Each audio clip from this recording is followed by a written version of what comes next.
Hello, welcome once again to Living and Active. This is going to be a video on the new playlist called Not by Sight. Yes, just like the name for the channel Living and Active is a reference to scripture, but also a practical application to a life well lived, not by sight. Refers to the we walk by faith, not by sight scripture, but it also has to do with vision loss and disabilities related to sight. The reason why it does is because this, I make much on this channel of wanting to do things. Hello, Tara. How are you today? See, I remembered.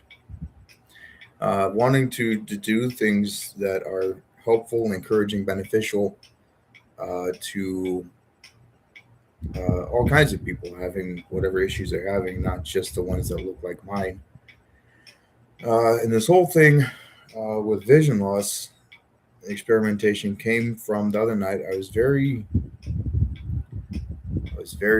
frustrated with myself because the single most the instrument I've most wanted to learn for my entire life is piano. And as the things continue to progress and uh, the the the control of my half a hands continues to wane, um, that was seeming to be less and less of a possibility. Just last year, I'm glad to hear it. Just last year, my beloved Rosemary uh, acoustic. Um, I can't even remember the name of it. It'll come to me. Uh, Acoustic console piano was moved on to another person's home who had a child that wanted to learn piano as a donation because the combined pressure of if I need to move again, I would have to find a way to move the piano, and the looming despair over my struggles with actually trying to play anything cohesive on piano sort of had me down in the dumps. And I'm grateful for the outcome. Rosemary is now in a much happier home, probably getting a lot more use. I took good care of her for that purpose. But now I have a digital piano, one that is much easier to move if I need to. But I'm still having the frustration of not being able to get my hands to do what my eyes were telling me from all of the instruction books and everything else that I was supposed to make them do in order to play anything that sounds like music. So I had the thought, well, all the other instruments that I play, I don't really pay attention to where the pick or the mallets or whatever are landing when I'm playing. I don't keep track of notes. I don't try to put things into phrases and chords and everything else. I just play. I don't look at the thing. I don't overthink the thing. I just play. So if I can do the same thing with the piano, then I should be okay. So I closed my eyes and I played a very simple melody for Amazing Grace without sight. I made a few mistakes, but it went much better than I had imagined it would be. I was playing it by feel. Um, and I have seen that there's all kinds of blind musicians who play various instruments, including piano. There's all kinds of people that you can find on YouTube that play piano with their feet because they don't have hands. Um, so that got me thinking about some other things that I'd seen, such as blind people who find themselves needing a wheelchair, or for those who already are in a wheelchair, finding themselves losing their vision for one reason or other, usually through disease or follow on injury. And so, all that day, the first thing I did I took some fabric that I had left over from. Let's get some focus here. Is that gonna work? But I took some fabric that I had left over from when I made the mend and make do station, the fabric cover for the sewing machine that's on there, and I wrapped it around the really heavy elastic from the waistband of a pair of like pajama pants. And I just laid everything in. I didn't put any tension on it or whatever because I didn't want it to cinch in on my head. But I did want it to be tight enough where I wouldn't have to tie it and add pressure to my head or my eyes or whatever while I was being blindfolded. But I did still want to have an effective working blindfold. And I can manage it even with my two half hands. And do this real quick. But I wanted it to be snug and secure without being problematic. So it's got a little bit of a stretch outward. And then I can very effectively actually basically blind myself. And so after I made this, I went around for the better part of all that day, and I went to see how many of the different ADLs, or activities of daily living, for those of you who don't know, that I could actually manage from the wheelchair without vision. And I did quite a few of them. But that process, one, made me realize that it is incredibly easy to get so accustomed to the difficulties that we already have once we make the adaptations for the disabilities that we already have, to just kind of sit and soak and get comfortable with that, like, hey, I've mastered it. And we don't really think all that often about, well, what if something else happens that I'm not prepared for? So I've actually ordered some Braille learning materials, tactile, not visual, because I have problems with my eyes all the time or whatever, and sometimes it is better for me to just close my eyes and ease the strain on my eyeballs. But it one of the things, I probably should have waited until the day I was more rested, but whatever. It's already started, so let's go. One of the many things that I wanted to do with the Living and Active live gatherings was to get people together of different disabilities, learn from each other, and we could actually see what sort of cross adaptation we could get. Like, for instance, someone in a wheelchair and somebody that's blind.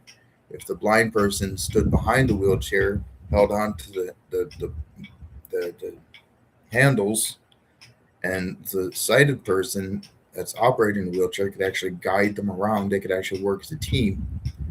That kind of thing has always had an interest to me, well, especially since I got in a chair.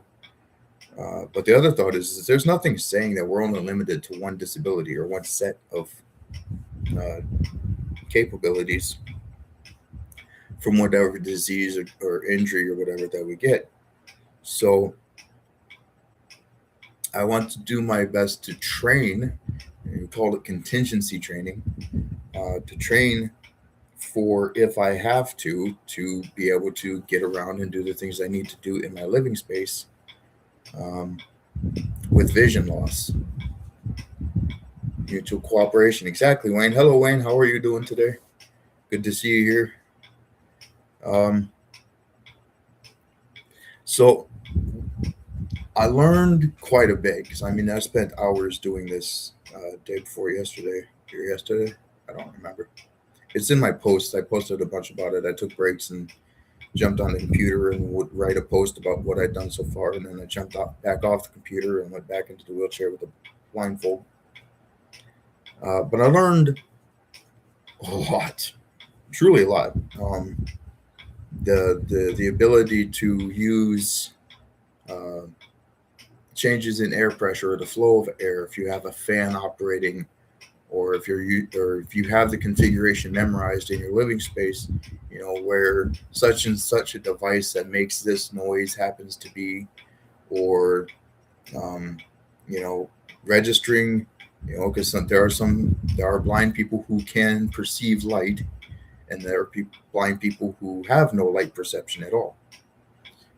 Can't really see much of anything, but they can perceive light. So my big windows, and here in the bedroom and in my living room, whenever I got past a doorway or an opening that was in front of those windows, I was able to perceive the increase in light, and I would have a general idea where I was relative to the layout of my living space, like where the walls were, where the doorways were, everything else. I could always use the sound of the AC unit to kind of lock in um, the general area where that's located. Uh, and I realized as as I was going along that uh, how I get around in the wheelchair in general, just because have my two half a hands, or whatever, and just because I have the difficulties in steering sometimes that I do, I'm always reaching out to like reassure myself of where like countertops or door frames or things like that are, and I do it without thinking, and I do it to such an extent that I have built sort of a muscle memory map um, in my head of my living space that came in very handy once I put the blindfold on and I started going about my ADLs without vision. I had to go very slow, of course. I wasn't doing anything the same speed even that I do now, uh, sighted, but uh, I had all of the textures of the various pieces of furniture, relative location, and everything else that I've just picked up from using my half a hands to help me steer around obstacles or whatever else, transfers or what have you, where I was able to do things, including transfers and going, um, taking a cup of coffee from one counter in the kitchen to another counter in the kitchen, taking a drink from the hot cup of coffee, and then transporting that cup of coffee in the wheelchair, blindfolded, from the kitchen into my living room, setting it down by the recliner, and then transferring into the recliner. Um, and I was able to do a lot of that um, from the information that I'd taken, um, just from the muscle memory of going around and doing things. Um, but what I did notice is that when I left my apartment to go down the hall, the communal hallway, and check my mail, things were not quite so rosy. Um, the only frame of reference that I had, there's a handrail that goes all the way down the length of the rail, and of course it's interrupted every so often for the doors of the neighbors' apartments.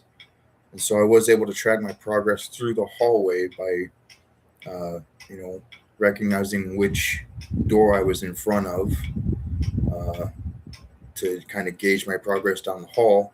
And then I got into the entryway where the mailboxes are, and key recognition and locating my mailbox and everything by where I know it is and what it should feel like versus what the things actually felt like, because I've never done them before, um, was a lot more different than I thought. Like, it was a lot different. It was a lot harder for me to actually feel with my fingertips where the keyhole was for the mailbox than I thought it would be. Um, Obviously, the two half a hands, the partial paralysis in my hands should have clued me in that that was going to be an issue. Um, but it really got me thinking, uh, that we have these these kind of self-imposed standards of, well, we're fine no matter what our current disability is because we know the adaptations for that disability. And a lot of able-bodied people out and about in the community, they will have this thing where, well, you're an amputee, you've got a fake leg, so we don't have to worry about you anymore. You have what you need, or you're you're a paralytic, you're in a wheelchair, you can get around, you have what you need. We don't have to worry about you as long as there aren't more than like two or three of you in any public space at a time. We don't really have to give much consideration to what's going on. By the way, I had to set up here in my bedroom because the shop where I normally shoot these things is currently occupied by a torn apart sewing machine, so I couldn't set up there. So I set up here uh, with the acknowledgement that my Korean Commodore mechanical clock is right behind the laptop. So any of you wondering what that incessant and hopefully not too loud TikTok is, that is my very cool manual clock. So I apologize if that is disconcerting to anyone. But I wanted to jump on here and I wanted to see whoever came by. I wanted to just start a conversation with people, a two-way conversation, reciprocal in everything, uh, of anything people could think of that would be some kind of contingency. Like right now, I'm riding around on on a wheelchair with failing wheel locks and a foot plate that is broken twice this month. I've been in contact with the VA to see what I can do about getting repairs done. The department responsible for such things has not replied to me yet. And it's been going on 2 weeks. So we will see. But things like that, repairs that you can't manage to your equipment on your own, happening unexpectedly, another sudden illness, whatever that takes away um, something that you're counting on inside of your your experience that you're already having um, to get by. So I was just wanting to kind of let people have an opportunity to just kind of, I don't know, I guess like uh, take go to the drawing board with whatever ideas you have or experiences you have with all of a sudden needing to make additional adaptations for something else happening unexpectedly. So I didn't give much notice to this. About 2 hours I think, but it's almost impossible for me to schedule anything anyway. So hopefully, prayerfully, there can be some good conversation. But that was my opening spiel, and so um, we'll carry on to the administrative spiel. The live chat does get preserved in these live streams that I do on my channel. So after this stream ends, and YouTube processes it or whatever, the live chat will replay in relative time uh, as the video progresses. So if you say anything in here that you're not quite so sure you want people to be able to see at a later point, you do have a period of grace while this live stream is still going. You can highlight your comments, make the three little dots come up, hover over that, and then you'll have an option to remove the comment or whatever it's called. And so you are invited to do so. If you don't, I will leave whatever comment is in there unless it's genuinely hurtful to someone else.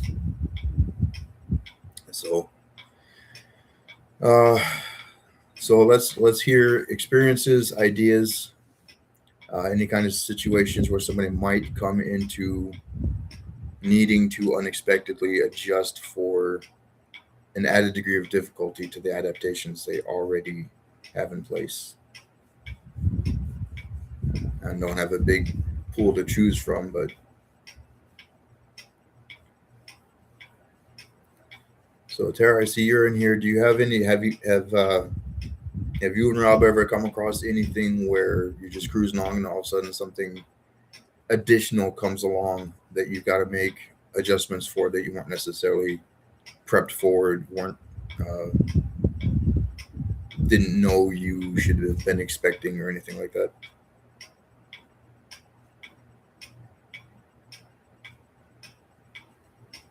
If you're still here, if not, that's fine.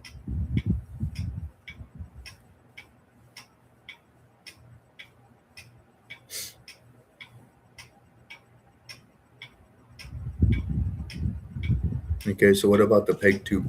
See, this is where I wish I could just click a button and whoever was I was talking to in chat could also appear on the screen. We could hear voices and it could actually be a uh, like a like an organic conversation. So explain to myself and others who may not know what a peg tube is, what a peg tube actually is. And I think I heard you talk about this on the live stream, um, somebody somewhere, or you put a video up about it.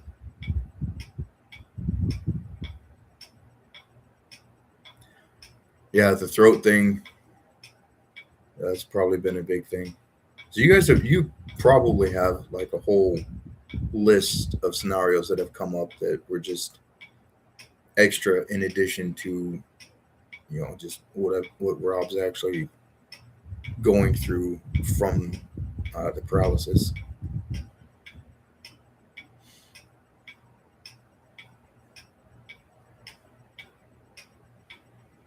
I don't mean to put you on the spot. You don't have to carry the live stream or anything, Tara, but just for other people to.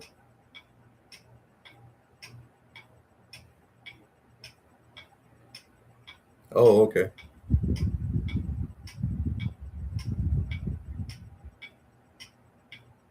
So is that? I assume the medical necessity for that was pretty intense. And then just like anything else, trying to get anything DME or any other kind of medical equipment is just a pain from the get go.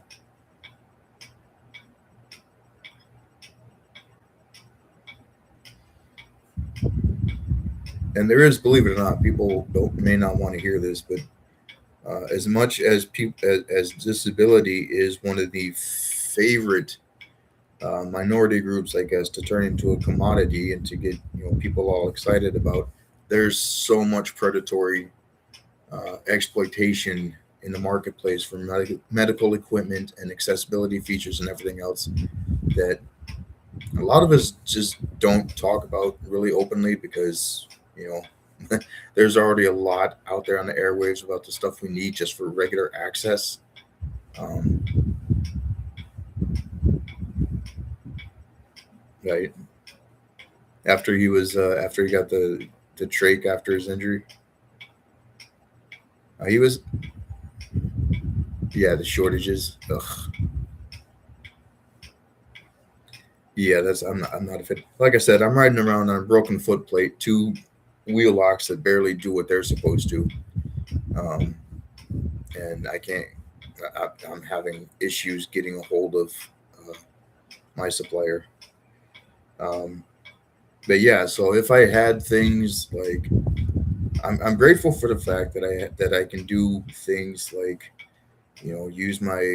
um, use my hernia to aid in like bowel bladder. Because if I had anything else like catheters, colostomy bags, or anything else like that, I can imagine with the way the system is, how just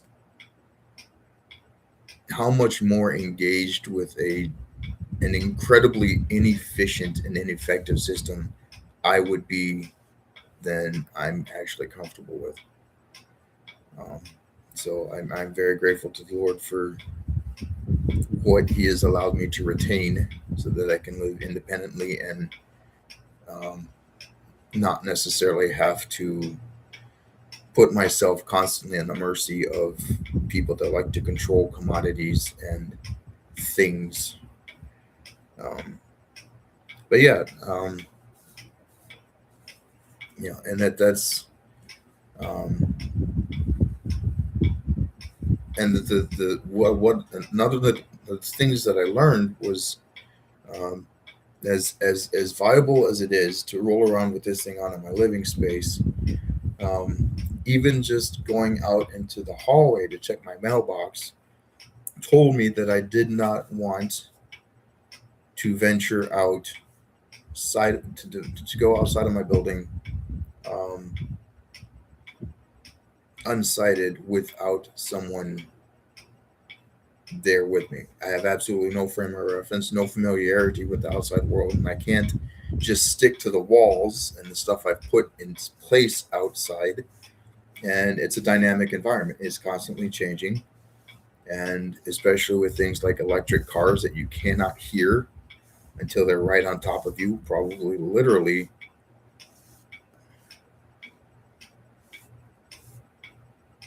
You heading out, Tara? Well, thanks for coming. Thanks for sharing your experiences and everything. Have a good night's rest. I had opened it up. I was going to let you talk and share things, but then I started talking again, so I apologize. But I'm glad you came by. You guys have a good night. And I went from 3 viewers to 0, apparently.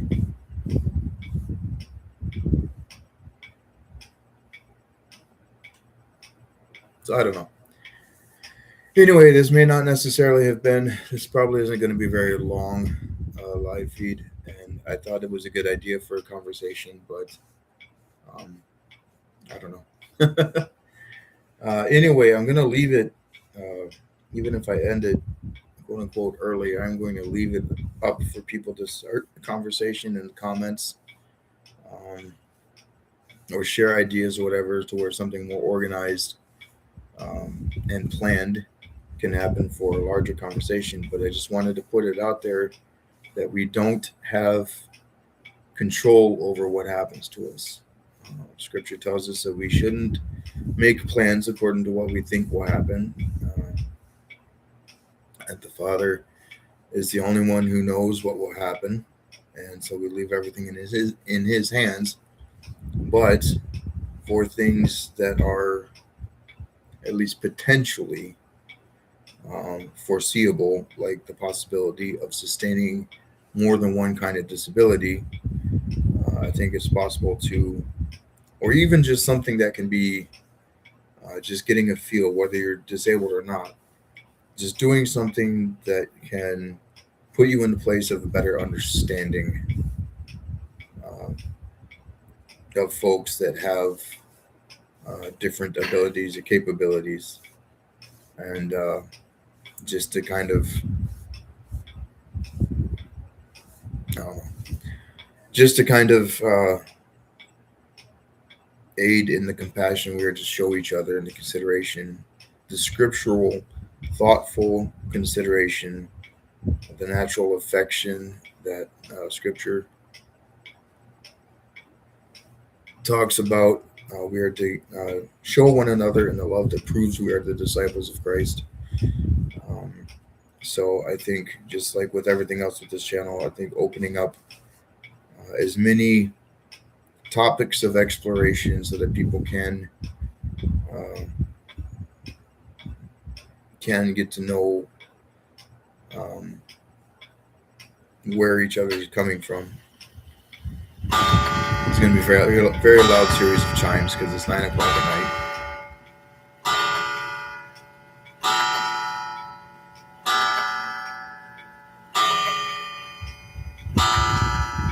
Thank you, Wayne, for that encouragement, by the way, if you're still here now that the chimes are over.